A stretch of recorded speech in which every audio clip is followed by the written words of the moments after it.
નમસ્કાર મિત્રો, સ્વાગત છે તમારા બધાનું ધોરણ 12 કોમ્પ્યુટર. આજે આપણે ચેપ્ટર 1 અને 2 ના આઈએમપી એમસીક્યુ સોલ્યુશન આપણે જોવાના છીએ. અને તમને પણ એમસીક્યુ ના જવાબ આવતા તો કોમેન્ટ બોક્સમાં કોમેન્ટ કરજો. બોર્ડની પરીક્ષા 2026 માટે 20 સૌથી મહત્વના પ્રશ્નો.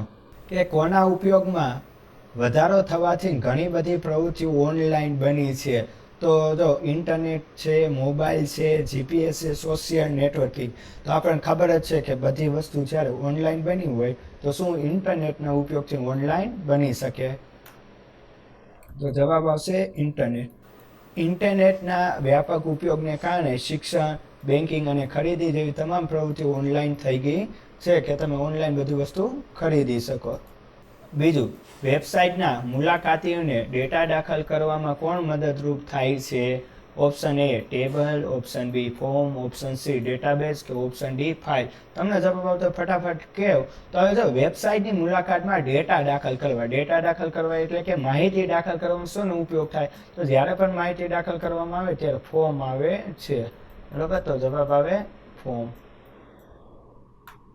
તો ફોર્મ એની સમજૂતી જોઈ કે ફોર્મ એ વેબસાઇટ અને મુલાકાતી વચ્ચે આંતરક્રિયા એટલે કે ઇન્ટરફેસ કરવાનું મુખ્ય માધ્યમ છે, જેના દ્વારા યુઝર પોતાનો ડેટા દાખલ કરે. દાખલા તરીકે આવી રીતે એક આપણે આ એક ફોર્મ છે, તો અહીંયા જો ફર્સ્ટ નેમ હોઈ શકે, લાસ્ટ નેમ હોઈ શકે, જેન્ડર હોઈ શકે, મેલ ફિમેલ હે, કઈ હોબી હે, એડ્રેસ હે, મોબાઈલ નંબર હે, જેથી કરીને ઓટીપી આવે છેલ્લે સબમિટ અને રીસેટ ના એવી રીતે બે બટન હોઈ શકે.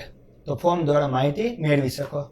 ત્રીજું, વેબસાઇટમાં જરૂરી ડેટા અને માહિતી ઇનપુટ કરવા માટે બનાવવામાં આવેલ સુવ્યવસ્થિત માળખું શું કહેવાય? તો વેબસાઇટ બનાવવામાં જરૂરી ડેટા અને માહિતી ઇનપુટ કરવા માટે, માહિતી ઇનપુટ કરવી એટલે કે માહિતી કોઈ પણ દાખલ કરવા માટે સુવ્યવસ્થિત માળખું શું કહેવાય છે? તો કે ઓપ્શન આવે સી, આમાં પણ આવશે ફોર્મ જ. કે ફોર્મમાં text box, radio button, check box વગેરે જેવા નિયંત્રણો હોય છે જે માહિતી એકત્ર કરવા માટે સુવ્યવસ્થિત. જો ચેક બોક્સ છે કે આપણે કોઈ પણ વસ્તુ આમ ચેક કરો કે હાલ હોબીમાં રમત ગમે તો આમ ચેક કરો. પછી હે રેડિયો બટન છે, આવી રીતે આમ ગોળ રાઉન્ડ વાળું હોય તેને રેડિયો બટન કહેવાય. એમાં એક વસ્તુ થાય કાં તો મેલ ફિમેલ બે માંથી એક વસ્તુ ઠીક થઈ શકે એવી રીતે. ટેક્સ્ટ બોક્સ છે તો આવી રીતે આમ નામ લખવા માટેનું બોક્સ હોય તેને ટેક્સ્ટ બોક્સ કહેવાય. આવી રીતે બધી માહિતી ભરી શકો છો. અને વિડીયો પસંદ આવે તો ચેનલમાં વિડીયો પસંદ આવે લાઈક કરી દો અને ચેનલને સબસ્ક્રાઇબ કરી દો અને સારી એવી મસ્ત મજાની કોમેન્ટ પણ ઠોકી દેજો. હવે આગળ જો પેલા તો ચાર છે, એક બે ચેપ્ટર ને કીધા જરૂર પડે તો બધાનું કઈ આની ઉપર કેવો રિસ્પોન્સ રહે. HTML માં ફોર્મની રચના કરવા માટે કયા ટેગનો ઉપયોગ થાય છે? તો શું કીધું કે HTML એટલે કે હાઇપર ટેક્સ્ટ માર્કઅપ લેંગ્વેજ. હવે આની અંદર શું છે, ફોર્મની રચના કરવા માટે કયા ટેગનો ઉપયોગ થાય? તો જો હંમેશા રહ્યું ને HTML કોઈ પણ વસ્તુ શરૂઆત કરો ને, દાખલા તરીકે આપણે આવી રીતે આમ શરૂઆત કરી હોય કે HTML, બરોબર, આવી રીતે લેસ ધેન ને ગ્રેટર ધેન ના કાઉન્સમાં, અને પછી આખે પ્રોગ્રામ લખાઈ જાય પછી એન્ડ કરવા માટે પણ આમ સ્લેશ કરીને લખવું પડે HTML. તો આવી રીતે આમ ત્રાસું કયું છે તો તમને જોતા જ એમ થાય કે FRM તો એ તો ન હોઈ શકે, ટૂંકમાં છે ફોર્મ છે, બધામાં સેમ ટુ સેમ ત્રાસી જાય. તો ત્યારે જો HTML ફોર્મની રચના કરવા તો ફોર્મ જ લખવું પડે, તો ઓપ્શન એ આવે ફોર્મ. તો હવે એની સમજૂતી જેવી કે ઓપ્શન એ ફોર્મ ને તે. તો કે HTML માં કોઈ પણ ફોર્મ બનાવવાની શરૂઆત હંમેશા ફોર્મ ટેગ થી થાય છે અને એન્ડ પણ ફોર્મ ટેગ થી થાય છે. આ ડોલી સ્ટોરી એટલે કે સ્લેશ કરીને એન્ડ થાય છે. હવે આગળ જોઈએ કે ફોર્મ ટેગની લાક્ષણિકતાઓ કેટલી છે? 2, 3, 4 કે 5? આ તો તમને બધાને આવડતો જ હોય જવાબ. હવે ફોર્મ ટેગની લાક્ષણિકતા કીધી તો બે લાક્ષણિકતા હોય. બે હે એક્શન અને મેથડ. એની અંદર પણ બે ભાગ આવે કે એક્શન લાક્ષણિકતા ફોર્મનો ડેટા ક્યાં મોકલવો છે તે નક્કી કરે, જ્યારે મેથડ એ ડેટા કેવી રીતે મોકલવો છો તો કે ગેટ અથવા તો પોસ્ટ એ નક્કી કરે. તમને ખબર આપણે કમ્પોઝરમાં જેવું ફોર્મ બનાવતા હોય ત્યારે જ આવે ખબર આપણે નામ લખવી આવી રીતે આમ pro1 કરીને લખવી, પછી pro1.html, પછી નીચે આવે મેથડમાં શું રાખવો તો કે ગેટ અને પોસ્ટ. તો એમાંથી આપણે આ પોસ્ટ સિલેક્ટ કરતા હોય છે, યાદ છે ને? અને આપણે યુટ્યુબ ચેનલમાં આના પણ પ્રેક્ટિકલ વિડીયો મૂકેલા જ છે, પ્લેલિસ્ટમાં જોઈ લેવું. એટલે તમને 1 થી 4 ચેપ્ટર પેલા બીજા ઘણા બધા ચેપ્ટર પ્રેક્ટિકલ. ફોર્મ સબમિટ કરવામાં આવે ત્યારે તેની વિગતો કયા સ્થાને મોકલવી છે તે સ્પષ્ટ કરવા માટે ફોર્મ ઘટકને કઈ લાક્ષણિકતાનો ઉપયોગ થાય? મેથડ હે, એક્શન હે, નેમ હે કે ટાઈપ હે? આ તમને આવડી જાય, એકદમ હેલું જ છે. તો કે એક્શન મેથડ, બરાબર, ઓપ્શન બી. તો સમજૂતી, ફોર્મ સબમિટ કરતી વખતે ડેટા કઈ ફાઇલ અથવા તો પેજ પર મોકલવો છે તેનું સરનામું URL એક્શન લાક્ષણિકતામાં આપવામાં આવે છે. 7મું, ફોર્મ સબમિટ કરતી વખતે ડેટા મોકલવા માટે HTTP એટલે કે હાઇપર ટેક્સ્ટ ટ્રાન્સફર પ્રોટોકોલ પદ્ધતિનો ઉપયોગ કરવો તે ફાઇલ ઘટકની કઈ લાક્ષણિકતા પર સ્પષ્ટ કરે? એક્શન હે, મેથડ હે, એ અથવા બી કે આમાંથી કોઈ પણ નહીં? ફટાફટ કહી દો કોમેન્ટમાં. તો આપણે જોયું ઓપ્શન બી, મેથડ. સમજૂતી જોઈ કે ડેટા મોકલવી HTTP એટલે કે હાઇપરટેક્સ્ટ ટ્રાન્સફર પ્રોટોકોલ પદ્ધતિઓ મુખ્યત્વે 2 પ્રકારની હોય છે. ગેટ એટલે કે મર્યાદિત ડેટા માટે, પોસ્ટ એટલે કે મોટા અને સુરક્ષિત ડેટા માટે. એટલે મોટા ભાગે પોસ્ટ વાળું સિલેક્ટ કરતા હોય છે. અને મેથડમાં આપણે આવે છે કે ક્યુ ગેટ અને પોસ્ટ. જ્યારે પેલું ચેપ્ટર રહ્યું કમ્પોઝરનું તમે પ્રેક્ટિકલ કરતા હોય ત્યારે એ વસ્તુ આવે છે. આગળ જોઈએ, ફોર્મની મેથડ લાક્ષણિકતા કેટલી કિંમતો વેલ્યુ લઈ શકે છે? 2, 3, 4 કે 5? તો 2 જ આવે. ગેટ અને પોસ્ટ હમણાં જ આવેલું છે. ગેટ પદ્ધતિમાં ડેટા URL માં દેખાય છે, જ્યારે પોસ્ટ પદ્ધતિમાં ડેટા સુરક્ષિત રીતે બ્લોક સ્વરૂપે મોકલવામાં આવે છે.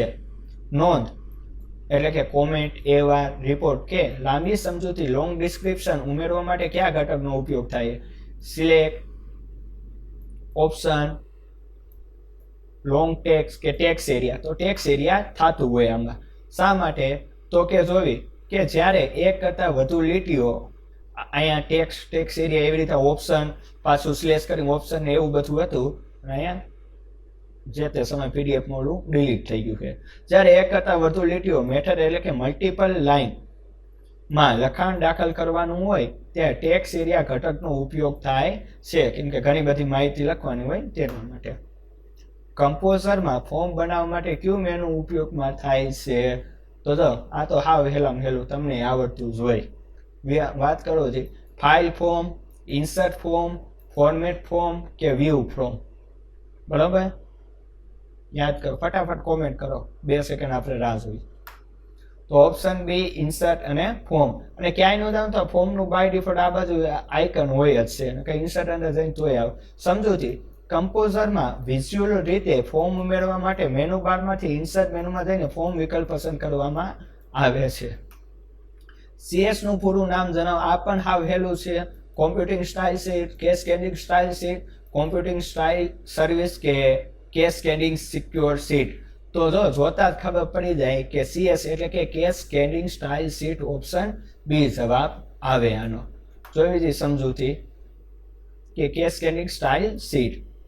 CS નો ઉપયોગ વેબ પેજના દેખાવને વધુ આકર્ષક બનાવવા અને લખાણને ફોર્મેટિંગને નિયંત્રિત કરવા માટે થાય છે. બરોબર, કે જે તમે કોડ તો લખો એને સારી રીતે કઈ રીતે દેખાય આઉટપુટમાં, તેના માટે CS નો ઉપયોગ થાય છે. તમે ખબર હોય તો આપણે H1 હેડિંગ 1 કરીને તે ગુજરાત ટુરિઝમ ને એવું આપણે લખતા હતા. વેબસાઇટના દર્શનીય ઘટકો એટલે કે વિઝ્યુઅલ એલિમેન્ટની શૈલીઓ, સ્ટાઇલ નક્કી કરવા માટે કોનો ઉપયોગ થાય? તો કે DHTML, HTML, CSS કે CSS? તો આ જોતા તમને ખબર પડી જાય. આજે હમણાં જોયું કે વેબસાઇટના દર્શનીય ઘટકો એટલે કે વિઝ્યુઅલ એલિમેન્ટ માટે તો ઓપ્શન સી જ આવે, CS કેસ્કેડિંગ સ્ટાઇલ શીટ.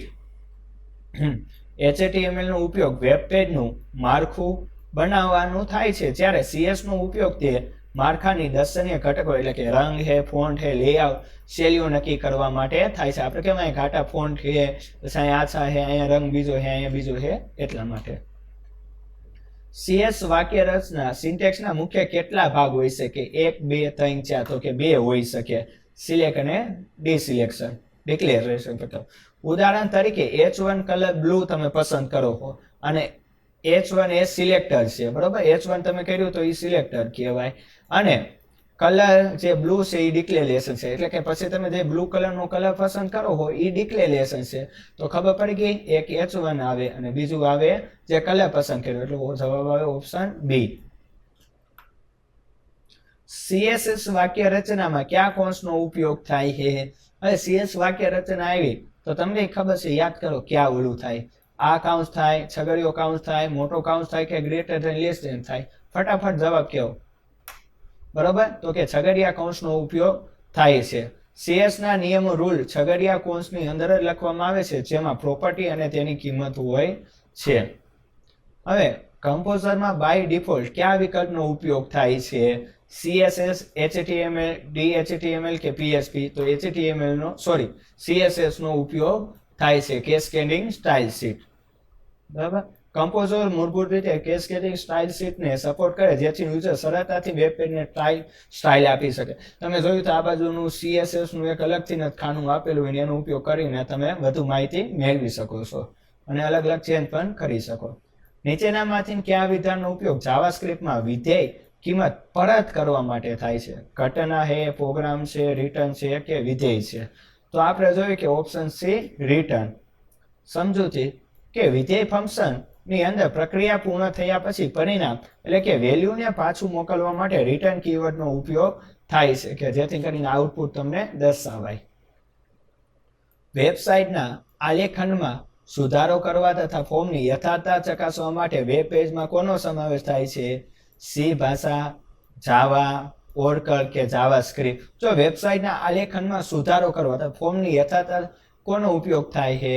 તો કે જાવાસ્ક્રિપ્ટનો થાય છે. સમજૂતી, જાવાસ્ક્રિપ્ટ એક સ્ક્રિપ્ટિંગ ભાષા છે, જે ફોર્મમાં દાખલ કરેલી વિગતો સાચી છે કે નહીં તે બ્રાઉઝરમાં ચકાસવામાં મદદ કરે છે. હવે જાવાસ્ક્રિપ્ટમાં કયું સામાન્ય રીતે સૌથી વધુ ઉપયોગમાં લેવાતું આંકડાકીય વિધેય છે?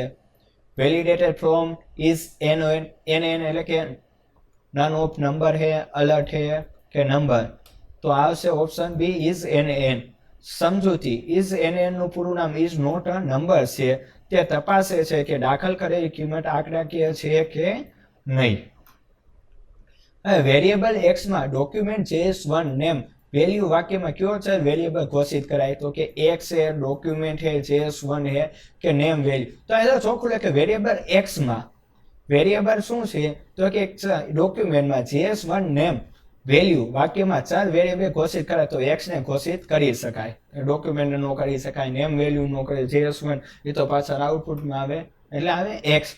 જો કીધું કે જાવાસ્ક્રિપ્ટમાં નવો ચલ એટલે કે વેરિયેબલ બનાવવા માટે var કીવર્ડનો ઉપયોગ થાય છે. અહીં x એ ચલનું નામ છે. કમ્પોઝરમાં સાઇટ મેનેજને બંધ કરવા માટે કઈ કીનો ઉપયોગ થાય? F2, F6, F5 કે F9? તો જવાબ આવે F9 કી. કે કમ્પોઝર વિન્ડોની ડાબી બાજુએ આવતા એટલે કે આ ભાગમાં જે આવતા હોય એ ભાગમાં આવતા સાઇટ મેનેજરને ઝડપથી છુપાવવા કે બતાવવા માટે F9 શોર્ટકટ કી વપરાય છે. તો મિત્રો આ આપણા MCQ હતા. બરોબર, જો વિડીયો પસંદ આવ્યો તો લાઈક કરો અને ચેનલ સબસ્ક્રાઇબ કરો અને તમે સ્કોર કહો કે તમારા આમાંથી કેટલા પ્રશ્ન સાચા પડ્યા છે. બરોબર, કોમેન્ટમાં કહો. 20 માંથી 20 સાચા પડ્યા તો 20 લખો, 5 સાચા પડ્યા 5, 10 પડ્યા તો 10, એવી રીતે તમે જાણો. અને હું આથી આવી રીતે બધા ચેપ્ટરના MCQ સોલ્યુશન લાવવાનું. જો વિડીયોમાં આમાં રિસ્પોન્સ આવશે તો હું આગળ પણ બનાવી. તો વંદે માતરમ, જય હિન્દ, જય